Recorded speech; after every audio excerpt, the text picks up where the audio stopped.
नमस्कार सिमी यूट्यूबर को आपण मानक पुणी थे स्वागत। तो पूर्व थरक भाई आज मुझे रिक्वायरमेंट वीडियो नहीं आसी। तो जो मैंने भी स्कूल रिलेटेड पोस्ट रे आप जॉब करने चाहूँगी तो वीडियोटी को स्किप न करी शेष जाए देखिए। तो यहाँ आमर रोचे summer school for MR Ganjam requirement जोटा कि 2025 रोचे। आपण यहाँ ऑफलाइन थ्रू अप्लाई करेंगे, ऑनलाइन थ्रू नुह बारंबार कहूँ ऑफलाइन थ्रू। तो कहीं भी कन्फ्यूजन है कि ऑनलाइन भाविकी डेट आउ गड़ीज तो से भितर आप ऑफलाइन थ्रू अप्लाई करेंगे। तो आर यदि कंपनी नेम देखिए समर स्कूल फॉर गंजाम एवं पोस्ट नेम जब देखिए attendant warden and other post रोचे। नंबर ऑफ पोस्ट देखिए 9टी पोस्ट रोचे। क्वालिफिकेशन देखिए डिप्लोमा 12th एवं 8th एवं एज लिमिट 18 ରୁ 42 वर्ष। ऑलरेडी आज स्टार्ट हो जाइए आपंकर एप्लिकेशन। तो आपण आज 25 नवेम्बर पर्यंत आपको ऑफलाइन थ्रू अप्लाई करेंगे। पोस्ट जदि देखिए नंबर ऑफ पोस्ट रोची असिस्टेंट टीचर ट्रेंड रे 2टी पोस्ट, वार्डन रे गोटे पोस्ट, कुक रे गोटे पोस्ट, अटेंडेंट रे 4टी पोस्ट, स्वीपर कम वॉचमैन एटी गोटे पोस्ट जोटा कि केवल मेल पाई।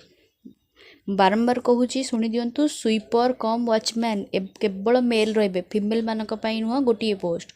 तो जो मैंने भी इंटरेस्टेड स्कूल रिक्वायरमेंट बाहर अपेक्षा करते आउ डेरी न करी अप्लाई आरंभ कर दिंतु एवं वीडियोटी को स्किप न करी शेष जाए देखूँ। बढ़िया बढ़िया सुजोग रही आपंपाई। तो चलतु आर एलिजिबिलिटी एवं क्राइटेरिया देखा। असिस्टेंट टीचर ट्रेंड इंटरमीडिएट रोचे आपंकर +2 pass or its equivalent HCI जोटे recognised diploma in special education. Warden रोचे +2 किंबा डिप्लोमा करेंगे। देन आसूसी आपणकर कुक रे आपणकर 8म पास नॉलेज दरकार विथ कुकिंग नॉलेज भी रही दरकार। एवं अटेंडेंट जो पोस्ट रही है आपणकर 8म पास दरकार। स्वीपर कम रे वॉचमैन जो मेल अच्छा से 8म पास दरकार। तो देखीदे +2 डिप्लोमा एवं 8म 3टी क्वालिफिकेशन कही 3टी क्वालिफिकेशन वाइज आपंकर ये पोस्ट रहीगला। देन आपंकर आसिकला एज लिमिट जी कि असिस्टेंट टीचर अच्छा से 21 ରୁ 42 वर्ष भितर होइतिबो। वार्डन कर 21 ରୁ 42 वर्ष, कुक रो 21 ରୁ 42 वर्ष, जी अटेंडेंट रहिले तांकर 18 ରୁ 42 वर्ष एवं स्वीपर कम अटेंडेंट वॉचमैन रहिले जे मेल थिबे तांकर 18 ରୁ 42 वर्ष। तो आपण देखि दियंतु टोटल रोची 1 2 3 4 5 5टी पोस्ट रे रहीगला 1 2 3 3टी पोस्ट 21 ରୁ 42 वर्ष, 2टी पोस्ट 18 ରୁ 42 वर्ष। 2टी पोस्ट 18 ରୁ 42 वर्ष कोटा ना अटेंडेंट और स्वीपर कम वॉचमैन। तो यहाँ बुझीगले ये रहीगला आपंकर एज लिमिट। देन आसला एप्लिकेशन फीस मात्र 100 टंका आपन को देवाक पड़ो। आउ अधिका नुह कौन सी कैटेगरी वाइज भी आपंकर डिवाइड होनी।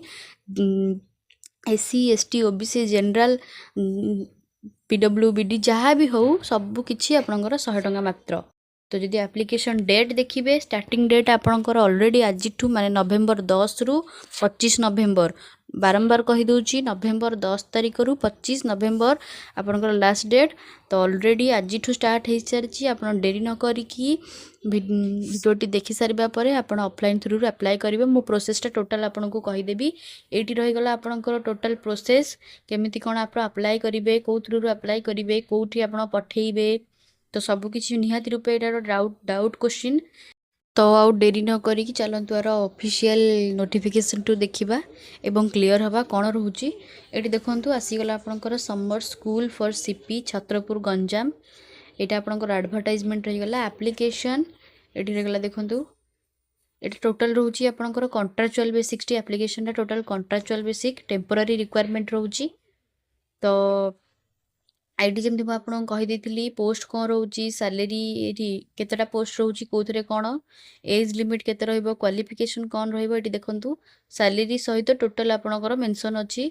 एठी जो आपन कहीदी असिस्टेंट टीचर ट्रेंड से सैलरी रोची आपनकर 5200 ରୁ आपनकर सैलरी रहिबो 20200। तो यहीपरी आपनकर पोस्ट रहिबो 2टी, एज रहिबो आपनकर 21 ରୁ 42 एवं आपन को तो क्वालिफिकेशन विषय कहीदे। डॉक्यूमेंट कौन कौन रोचे देखो। डॉक्यूमेंट गोटे इम्पोर्टेंट पार्ट। तो ये देखी दिंतु डॉक्यूमेंट रोचे कौन रोचे ना HSC certificate and marksheet of +2 certificate and marksheet of diploma ଦେନ୍ ରହୁଛି copy of the valid RCI registration certificate, ଏଇଟା ରହିଗଲା ଆପଣଙ୍କର ଆସିଷ୍ଟାଣ୍ଟ ଟିଚର୍ ଟ୍ରେନ୍। ଏଇଟା ଦେନ୍ ରହିଲା ୱାର୍ଡ଼େନ୍ର ସାଲେରୀ ହେଉଛି 5,200ରୁ 20,200। ତ ଗୋଟିଏ ପୋଷ୍ଟ ରହିବ 21ରୁ 42 ବର୍ଷ। କ୍ୱାଲିଫିକେସନ୍ +2 ରହୁଛି। ଡିପ୍ଲୋମା ରହୁଛି। HSC ସାର୍ଟିଫିକେଟ୍ ଏଇଟା ମଧ୍ୟ ସେମ୍ ରହୁଛି ଆପଣଙ୍କର, ଏଥିରେ ମଧ୍ୟ ଆପଣଙ୍କର ସେମ୍ ଡକୁମେଣ୍ଟ ରହୁଛି। ଦେନ୍ ଥାର୍ଡ଼ ଆସିଲା କୁକ୍ରେ କ'ଣ ରହୁଛି 4,850 ସାଲେରୀ, ଏଇଟା ରହିଗଲା 4,850ରୁ 14,680।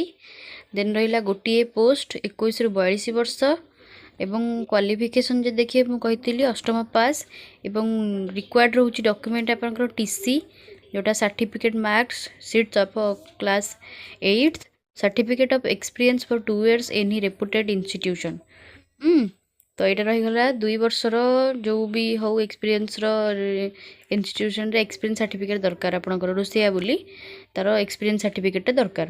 ଦେନ୍ ରହିଗଲା ଆଟେଣ୍ଡାଣ୍ଟର ରହୁଛି ସାଲେରୀ 4,750ରୁ 14,680। ଦେନ୍ ଆଟେଣ୍ଡାଣ୍ଟରେ କହିଥିଲି ମେଲ୍ 2ଟି ପୋଷ୍ଟ, ଫିମେଲ୍ 2ଟି ପୋଷ୍ଟ। ଦେନ୍ ରହୁଛି 18ରୁ 42 ବର୍ଷ ଆପଣଙ୍କର ଏଜ୍, ପାସ୍ ରହୁଛି ଅଷ୍ଟମ କେବଳ ପାସ୍ କରିଥିବେ ଯଦି, ଦେନ୍ ଓକେ। ଦେନ୍ TC ରହୁଛି, ସାର୍ଟିଫିକେଟ୍ ରହୁଛି ଆଣ୍ଡ ମାର୍କସିଟ୍ ରହୁଛି ଯେଉଁଟାକି ଅଷ୍ଟମ ଶ୍ରେଣୀର।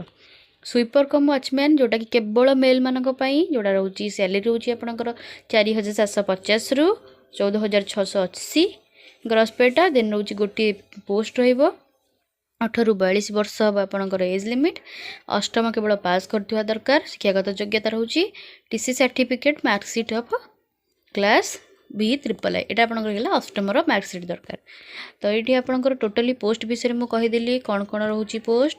ତ ଆପଣମାନେ ଯଦି 12th କରିଛନ୍ତି ଦେନ୍ ସେଇଟା ଆପ୍ଲାଏ କରିପାରିବେ, କିମ୍ବା ଅଷ୍ଟମ ଯାଏଁ ପଢ଼ିଛନ୍ତି ଦେନ୍ ଏଇଟା ସବୁ ଆପ୍ଲାଏ କରିପାରିବେ, କିମ୍ବା କେବଳ 12th ସହିତ ଡିପ୍ଲୋମା ମଧ୍ୟ କରିଛନ୍ତି ଦେନ୍ ଆପଣ ଆପ୍ଲାଏ କରିପାରିବେ। ତାପରେ ଏଇଟା ରହୁଛି ଆପଣଙ୍କର କ'ଣ ସବୁ କେମିତି କ'ଣ ପ୍ରୋସେସ୍ରେ ଆପଣ ଆପ୍ଲାଏ କରିବେ, ଆପଣଙ୍କର ଫିସ୍ଟା କେମିତି କ'ଣ ଦେବେ, କେଉଁଠି ଆପଣଙ୍କୁ ମୁଁ କହିଥିଲି ଅଫଲାଇନ୍ ଥ୍ରୁ ଆପ୍ଲାଏ କରିବେ। ତ ଅଫଲାଇନ୍ ଥ୍ରୁ ଆପଣ ଯଦି ଜାଗା ଜାଣିନଥିବେ, ଆଡ୍ରେସ୍ ଜାଣିନଥିବେ ତ ଆପ୍ଲାଏ କେମିତି କରିବେ। ତ ଏଠି ଦେଖିଦିଅନ୍ତୁ ଦେଇଦେଇଛି ଅଲରେଡ଼ି।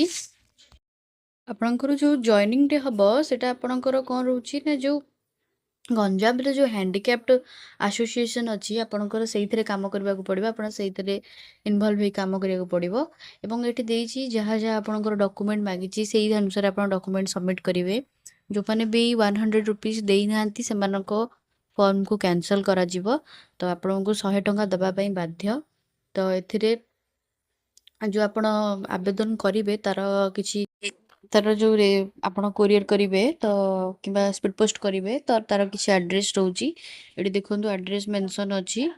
ତ ଏଠି ରହିଗଲା ଆପଣଙ୍କର ରେଜିଷ୍ଟର୍ଡ ପୋଷ୍ଟ ବା ସ୍ପିଡ୍ ପୋଷ୍ଟ ପାଇଁ orthopaedically handicapped welfare association block colony quarter number 21 Netaji Subhash Marg Chhatrapur.